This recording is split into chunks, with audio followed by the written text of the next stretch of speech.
connected with Eric about 10 months ago now. He sent in his manuscript to Dreamriver Press, and I felt it was very powerful and very timely, given what's going on in our world today, environmentally and in many other ways. And so it was great to connect with a farmer, with a person who lives and works on the land and has seen firsthand what's going on with the excessive use of pesticides, with genetically modified crops taking over. Let me introduce you to Eric Herm. Thank you. Thanks for having me out, and thank everybody for showing up. I'll just tell you guys a little bit about myself before we get rolling with this thing. I grew up on a cotton farm in Ackerley, Texas. It's in West Texas. It is a very small town, 250 people.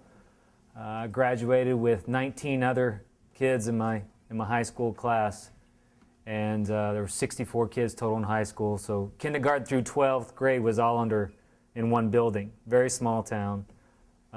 Left, swore I was never going to come back. Got my degree in broadcast journalism. Was never going to get back to the farm or be a farmer. Even though I was the only son.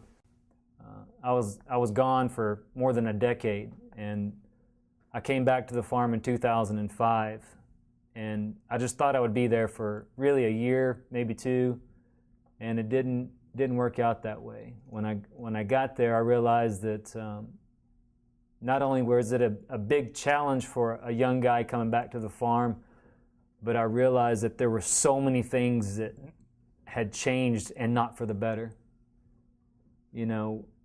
GMO crops, more pesticides, more herbicides, more kinds of poison. That was how we were treating everything in agriculture. We just throw some more poison at it, and it's creating more problems.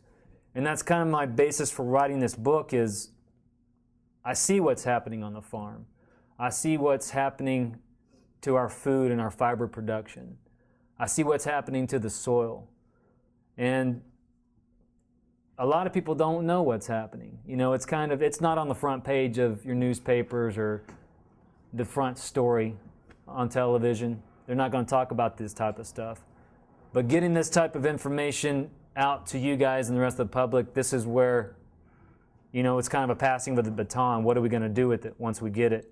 And I just wanted to read a few pages to kind of describe what's happening with soil.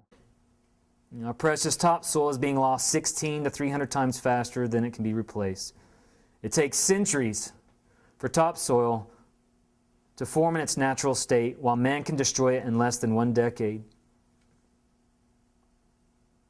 Soil degradation also means loss of nutrients, and without tons and tons of organic matter and natural fertilizers will never be regained in our lifetimes. Once soil is dead, it takes ceaseless work to bring it back. And gradually nature will heal herself, but how long after we're gone, or our children, or our grandchildren? Now, the evidence in all this research data unveils one shocking truth. Agriculture is creating more long-term damage than short-term good as an industry. We have to get back to some sort of system. What works best for us? What is going to help us in the long term, not just looking at everything as a one-year economic plan. This has to be a generation plan. What's going to last longer than you? What's going to be here after your children are gone or your grandchildren? That's the way we need to start looking at things. But we can't use the same system or the same methods that created the problem.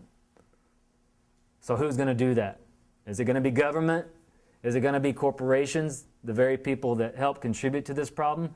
No, it's going to be you. It's going to be me. It's going to be what we do in our own communities, our own neighborhoods, our own college. Start figuring things out, what works best for us. If it's having our own gardens that are community supported, that if it's rooftop gardens, if it's greenhouses, if it's a combination of all these things, to me, farming or gardening is like being an artist. You try all kinds of different things and you figure out what works best for you. That's what I write about at the very first of the book, that's what I visualize as a whole new generation of farmers. And it's not that, we're all going to be out there in our overalls and our pitchfork, going out to the barn, but just the fact that we all know how to take care of ourselves again. You know, like where our grandparents or great-grandparents had all these life skills that they knew. They knew how to grow a garden. They knew how to can and preserve food. They had animals. By getting some of that back into our own lives, just like you said, I do see that. Yeah, it's easy to sit and look at everything that we've got to deal with and be like, it's overwhelming. It is overwhelming because so many things have been put off. But it's just focusing on enough of them, and continuing to work to try to solve them. Will we solve them all? I don't know. But as far as, like, for me, I can focus on agriculture. I'm determined. At least I can try. Just sitting back and accepting where we are and just go, oh, well, we're all screwed. If I'm going to hell, I'm going there playing the piano. See y'all next Thursday.